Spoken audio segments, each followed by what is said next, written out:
My wife said, "He's changing his last name, a real man is adopting him," and I calmly co-signed. Until a week later her father stormed in, pale and shaking, holding a notice and choking out, "Tell me you didn't just let him void the family name." I need to tell you about the moment my life detonated, but first you need to understand what it looked like before the explosion. I'm Enzo, 34, and I restore antique manuscripts for museums and private collectors. Not the most exciting job at parties, but there's something peaceful about bringing 600-year-old texts back from the edge of decay.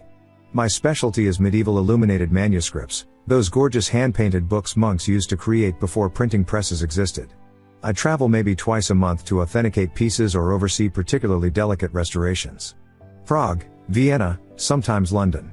The money's good, the work is quiet, and I genuinely love what I do. My wife Eartha runs a vertical farming operation in the city, one of those trendy tower gardens that grows lettuce and herbs for high-end restaurants. She turned a dead warehouse into this gleaming agricultural showpiece that gets featured in magazines every other month. Urban farming pioneer they call her. She's got this natural charisma that makes investors write checks and reporters write fluff pieces. Where I prefer working alone in climate-controlled rooms with 1,000-year-old vellum, she thrives in the spotlight. We've been married 8 years.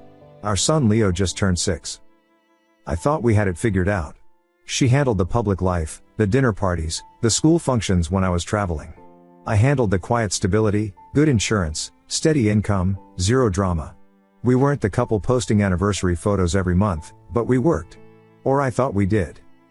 It was a Thursday evening in October. I was packing for Prague. The National Library had acquired a 15th century book of hours and needed authentication before their insurance would cover it.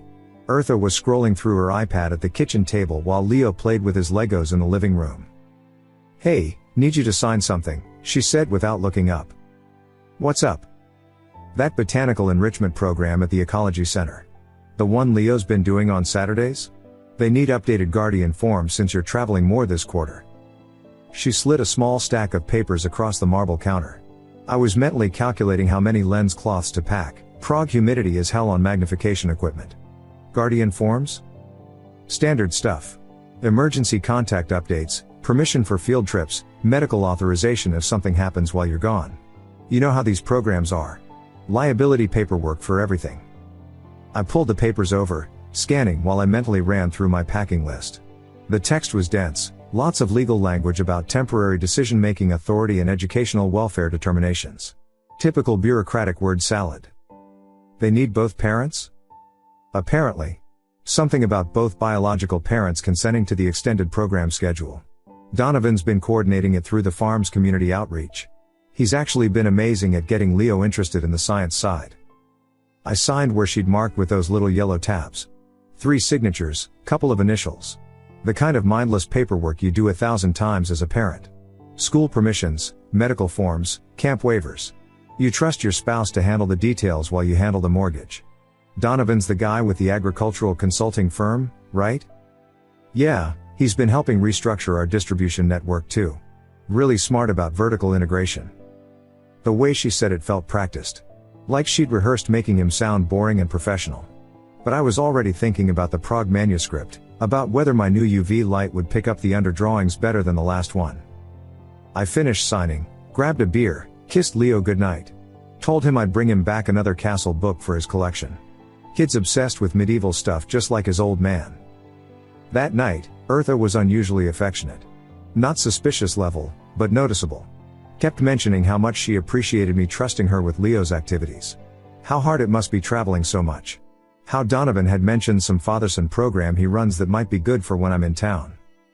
He's been incredible with Leo, she said, her hand on my chest in the dark. Really stepping up with the mentorship thing while you're handling the big acquisitions. The way she said his name in our bed, Donovan, like she was tasting something expensive. I should have known then. That practice casualness. That deliberate boringness of agricultural consulting and community outreach, but I had a flight in 6 hours, and a medieval manuscript worth $2 million waiting for me in Prague. I kissed my wife goodbye at 4 a.m. and headed to the airport, completely unaware I'd just signed away everything that mattered. Prague was perfect.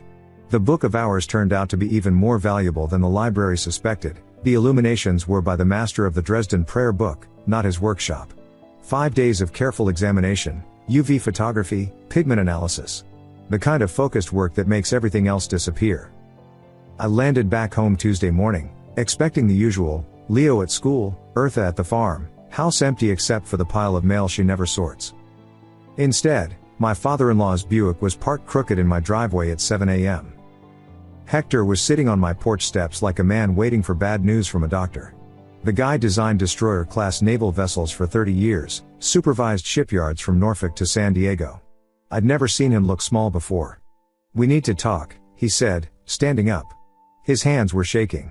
Not old man tremors. Fear. "What's wrong? Is Eartha okay? Leo?" "They're fine." He pulled out a manila envelope from his jacket. "Enzo, what did you sign before you left?" "What?" "Some forms for Leo's enrichment program." "Why?" He handed me the envelope. Inside were legal documents with the county seal. Official. The kind that change lives. "Read it."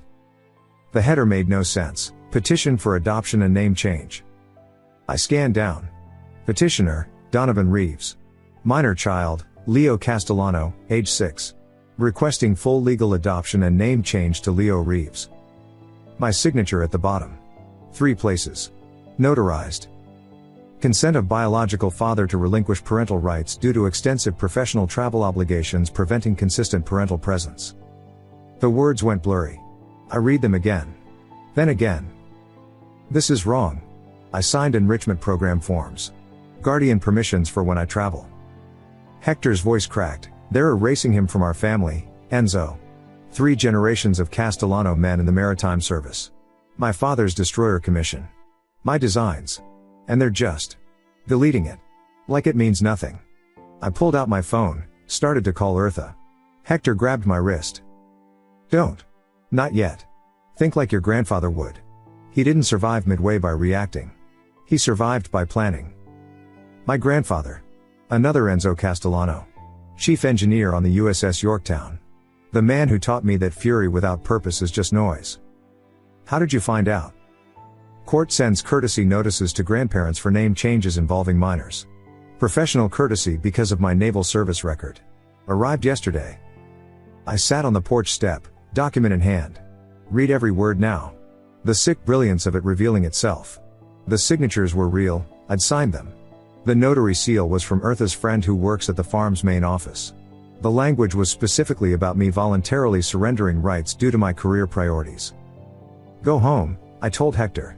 "Don't tell anyone. Not even Gloria." "What are you going to do?" "What Grandpa would do. Map the battlefield before the first shot." He nodded, understanding. Military family. We don't panic. We prepare. After he left, I made 3 calls. First, my lawyer. Not the family practice guy who did our house closing. The prosecutor turned defense attorney who handled that manuscript forgery case I testified in. Can adoption papers be disguised as something else? If they were deliberately misrepresented? That's fraud. Potentially criminal. Don't do anything until I review everything. Second, a private investigator. Booth. Former IRS Criminal Division. The kind of guy who can find money hidden in Swiss accounts. I need everything. Financial records, communications, timeline. Start 6 months ago. Rush job? Price doesn't matter. Third, my bank. Mr. Castellano, how can I help you today? I need a complete audit of all my accounts for the last 6 months. Every transaction. Of course. Let me pull that up. Typing. Silence. Then, Mr. Castellano, I'm showing several large transfers from your joint investment account. Were you aware of these? My throat went dry. How much? 4 transfers totaling $47,000. All to the same recipient, Reeves Agricultural Consulting. The most recent was last week. October 15th. The day I signed those papers. While I was in the air to Prague. Mr. Castellano? Should I flag these as fraudulent? Not yet. Send me everything. Every detail. I hung up. Sat in my kitchen. The Lego castle Leo and I built last month still on the coffee table. His drawings on the refrigerator, Knights and Dragons, all signed Leo C. in crayon. My phone buzzed. Text from Eartha, Donovan's taking Leo to the Science Museum after school. They're doing a special exhibit on vertical growing systems. Leo's so excited. Don't wait up for dinner. Donovan. Taking my son. To teach him about growing systems. I texted back, sounds fun. Tell him I said hi. Then I called Booth again. Change of plans. I need everything on Donovan Reeves too. Everything. For the next 3 days, I became a ghost in my own house. Smiled at breakfast. Asked about the farm's new harvest. Listened to Leo tell me about the cool stuff Mr. Donovan showed him. Every word perfectly normal while Booth excavated my life's wreckage. Wednesday night, Eartha was at another board meeting. Leo was asleep. I sat in my study with a glass of whiskey, waiting. At 11 p.m., my phone buzzed. Check your email. Encrypted file. Booth's voice was flat. Professional. The voice of a man who'd found exactly what we both knew he'd find. The file was organized like a medical examiner's report. Systematic. Thorough. Devastating. Timeline of affair. First hotel charge, May 14th, Marriott downtown, room service for 2. Text messages recovered from phone records starting May 20th. 37 hotel stays over 6 months. Always during my travel dates. Financial fraud. The $47,000 was just the start. Eartha had been moving money for months. Small amounts from our joint checking. Larger pulls from the investment account. All to Reeves Agricultural Consulting for Sustainable Development Advisory Services. Donovan's business was bleeding out. He owed $200,000 on equipment loans for a hydroponic startup that failed. Another $50,000 in credit card debt. The man was drowning, and Eartha was throwing him our life preservers. But then Booth found the real plan. Audio file, source, Eartha's vehicle dashcam. I put in earbuds. Eartha's voice filled my head. She was talking to someone on speakerphone while driving. The trust is worth $400,000. My grandmother set it up for Leo's education, but the legal guardian controls it until he's 18. Donovan's voice, you're sure Enzo won't contest the adoption? He already signed. He thinks it was for that botanical program. Besides, once it's done, he has no legal standing. The trust follows whoever has custody. And after? After we're married, we can leverage the trust as collateral for your new operation. The vertical farming expansion you pitched. We'd pay it back before Leo needs it for college. My hand tightened on the glass. Leo's education fund. Money from Eartha's grandmother who died 2 years ago. The woman who made Eartha promise at her deathbed to make sure Leo gets the education that opens every door. I kept listening. What about Enzo? Eartha laughed. He cares more about dead books than living relationships. I've been telling Leo for months that his dad chooses work over family. That Donovan's the one who shows up. Kids believe what they see. You're poisoning his own kid against him? I'm reframing reality. Enzo made his choice every time he got on a plane.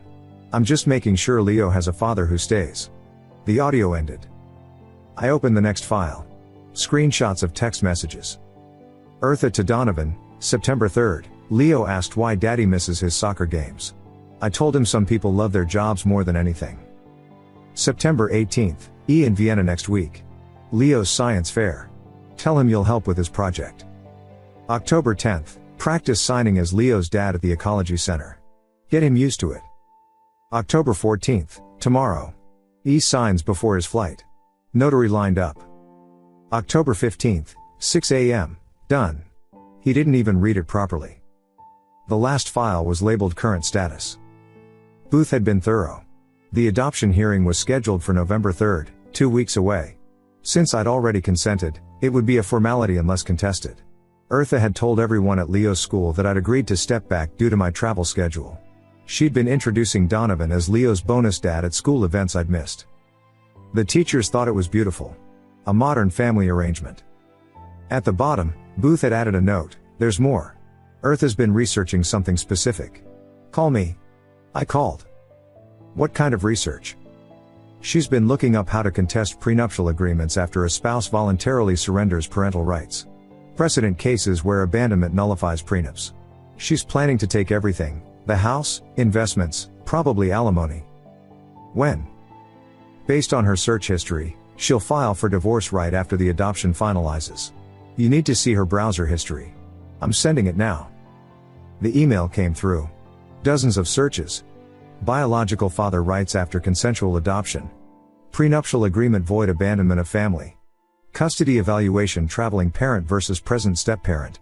Timeline adoption to divorce strategy. The last search, from yesterday, can adopted father claim biological father's assets in divorce? She wasn't just taking my son. She was erasing me completely, then picking my corpse clean. My phone lit up. Text from Eartha, board meeting running late. Donovan dropped Leo home. He did homework with him. You were right, we're lucky to have such amazing support. Kiss Leo goodnight for me. I walked to Leo's room. He was asleep, clutching the stuffed dragon I'd brought him from Prague. On his nightstand was a drawing, 2 stick figures labeled me and Mr. D at the Science Museum. I sat on his bed, careful not to wake him. 6 years old. My name, my grandfather's name, about to be deleted like a typo. My phone buzzed. Another message from Booth. You need to see what I just found. Sending now.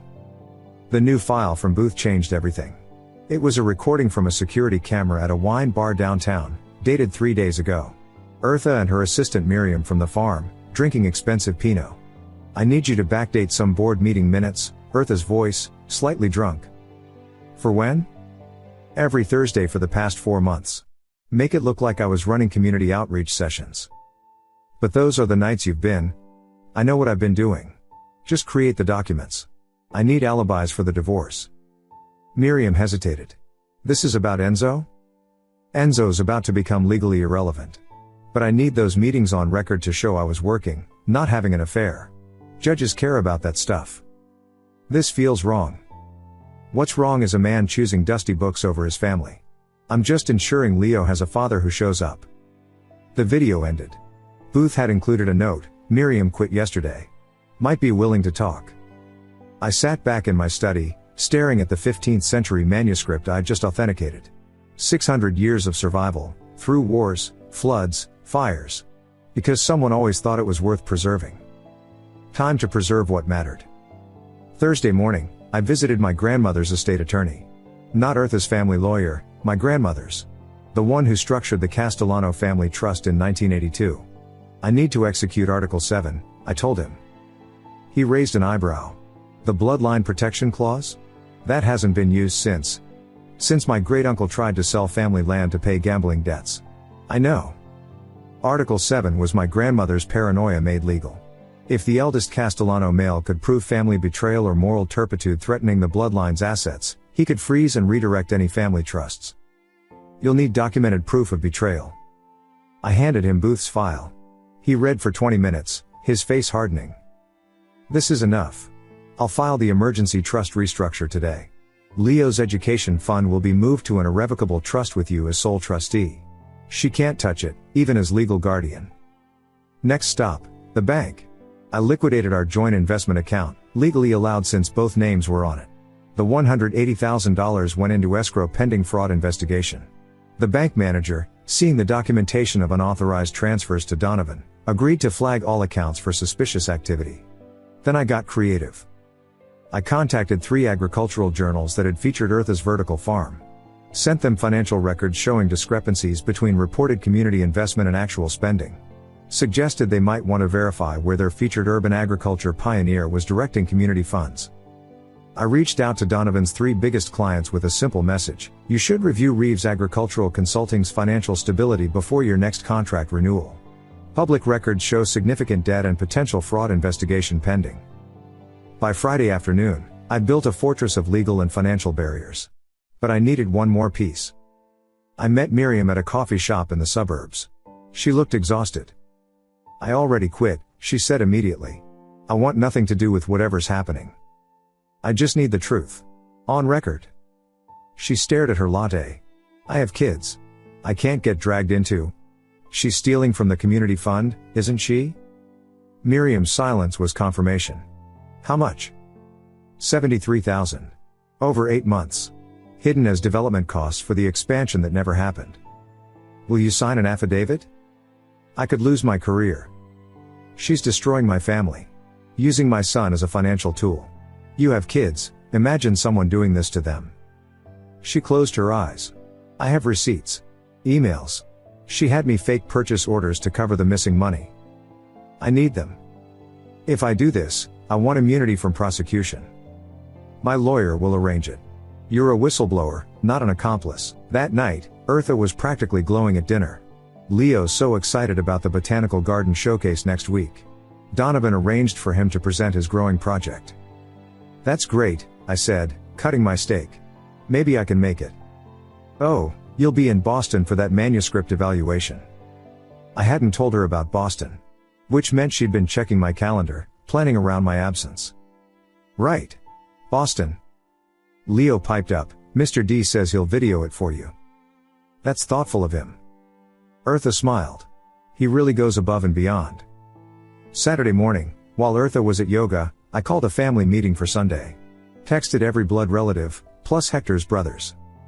Mandatory. 1 p.m. Bring lawyers if you have them. Eartha saw the group text that night. What's this about? Family business. Some estate planning Dad wanted to discuss. She bought it. Even offered to make her famous lasagna for everyone. That's perfect, I said. Make extra. Donovan should probably be there too. Her eyes flickered. Why would Donovan? You've mentioned how close he and Leo are getting. Might as well include him in family planning. She smiled, but it didn't reach her eyes. I'll ask him. Sunday arrived gray and cold. The kind of November day that makes you want to stay in bed. Instead, I was in my dining room at noon, setting up my laptop and connecting it to the 65-inch TV we barely used. Family started arriving at 12:45. My brother Paul, the bail bondsman, came first. Then Hector with his brothers, 2 more former Navy, 1 Marines. My cousins. Eartha's sister Diane, who always hated me. The room filled with confused energy. Eartha was in the kitchen, aggressively cheerful, pulling her lasagna from the oven. She'd worn her best dress. The one from her farm's magazine shoot. Playing the perfect wife and hostess. At 12:58, Donovan walked in wearing a suit that didn't fit right. Too tight in the shoulders, too long in the sleeves. He shook hands like a politician, all teeth and confidence. Thanks for including me, Enzo. Really appreciate being part of the family planning. Wouldn't have it any other way. Leo ran to him immediately. Mr. D. Want to see the castle Dad and I built? Later, buddy.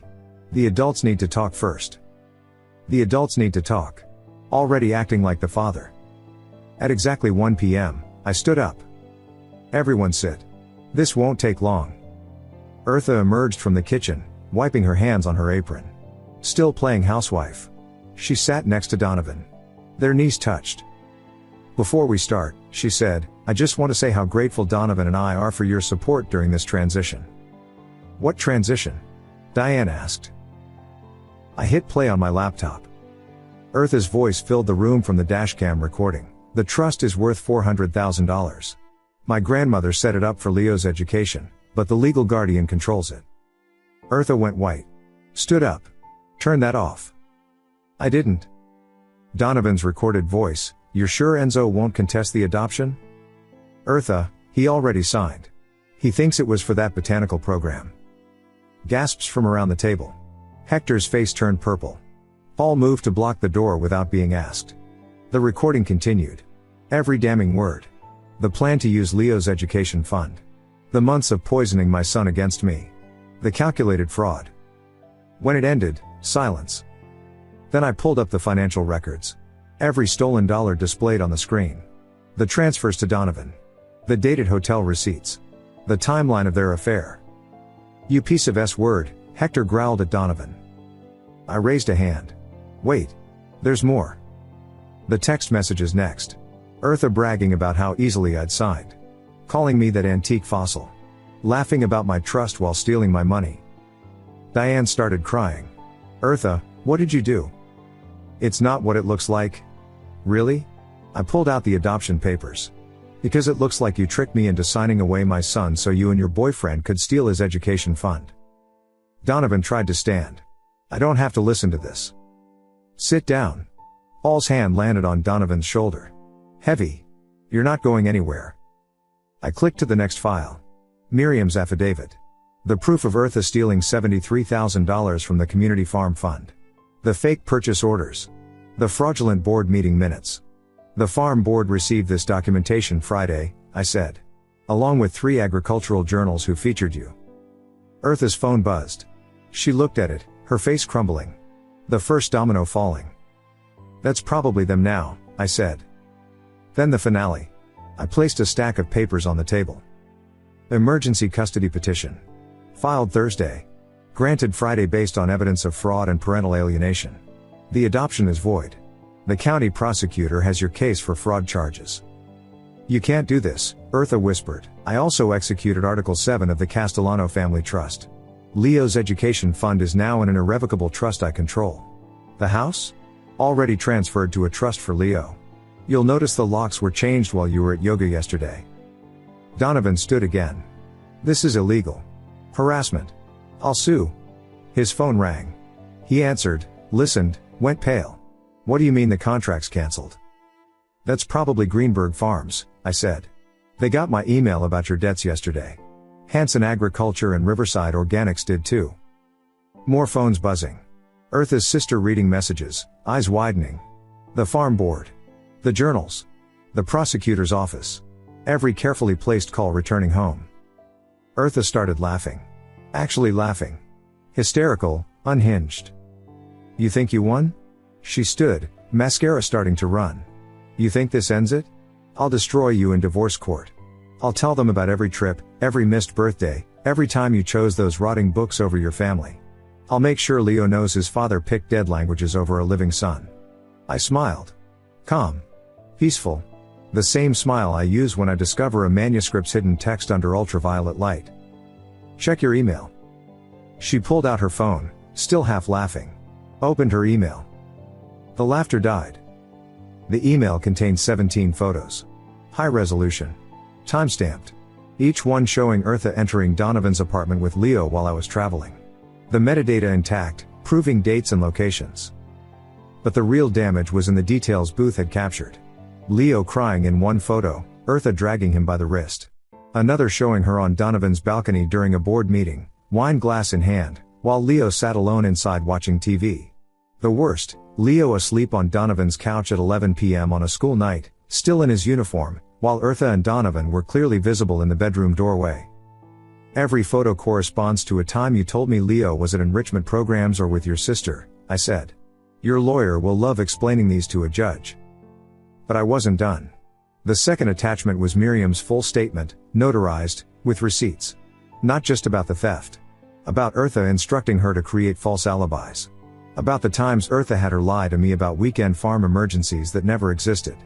The third, a statement from Leo's teacher expressing concern about his recent comments that Daddy doesn't love me anymore and Mr. D is my real dad now. She'd documented everything, thinking it was a normal transition. Instead, she'd recorded parental alienation in real time. Donovan's phone rang again. Then again. He walked to the corner, voice rising. What do you mean frozen? That's my business account. The fraud investigation, I said, not looking at him. Banks take that seriously. Especially when $47,000 in suspicious transfers are involved. Eartha sank into her chair. The room was silent except for Donovan's increasingly panicked phone calls. You destroyed me, she whispered. My career. Everything. No. You destroyed yourself the moment you decided my son's name was for sale. Hector stood up, his military bearing returning. Get out of my family's house. It's my house too. Not anymore, I said. Your belongings are in storage unit 41B on Riverside. The keys on the kitchen counter. You have until Tuesday to find somewhere else to live. You can't just throw me out. Emergency protective order. Granted Friday. Parental alienation is considered child abuse. You can't come within 500 feet of Leo until the court hearing. Diane grabbed her sister's arm. We're leaving. Now. As they gathered their things, Donovan broke. Really broke. This was all her idea. He pointed at Eartha, spit flying. She said the trust was rightfully hers. Said you abandoned them. I just wanted to help Leo have a father. You wanted $400,000 to save your failing business, I said. Leo has a father. All escorted them out. Donovan was still screaming about lawsuits, about rights, about unfairness. Eartha said nothing. Just stared at me with hollow eyes as Paul guided her through the door. The room emptied except for Hector and me. He poured 2 whiskeys from my cabinet. We sat in silence for a while. Your grandmother would be proud, he finally said. You fought like a Castellano. I fought like a father. That evening, I sat with Leo in his room. He was quiet, confused. He'd heard the yelling before we sent him to play upstairs. Is Mom coming home? Not for a while, buddy. Is it because of Mr. D? Kids know more than we think. It's complicated. Adult stuff. I don't really like Mr. D, he said quietly. He smells weird and he doesn't know anything about castles. 6 months later, the dust had settled. Eartha pled guilty to fraud, got probation and restitution. The farm banned her for life. She moved 2 states away, sends letters sometimes that Leo and I read together. He's old enough to understand people make mistakes. Young enough to forgive eventually. Donovan declared bankruptcy. Last I heard, he was working at a garden center in Ohio. Leo's trust fund is intact, actually growing. The family name preserved. Hector takes him to the Naval Museum every month, teaching him about the ships his great-great-grandfather helped build. I still restore manuscripts. Still travel. But I never sign anything without reading it. And Leo comes with me sometimes now, learning about preservation, about history, about things worth saving. Tonight, we're building another Lego castle. He's telling me about school, about his science project, about everything I almost lost. Dad? He says, fitting blocks together. Our name means something, right? Castellano? It means castle keeper in Italian. That's cool.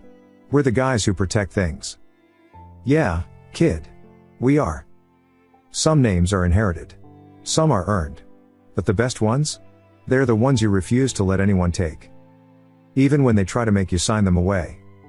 Thank you so much for watching until the end. If you really like our videos, please don't forget to like, share, and subscribe. Have a great day.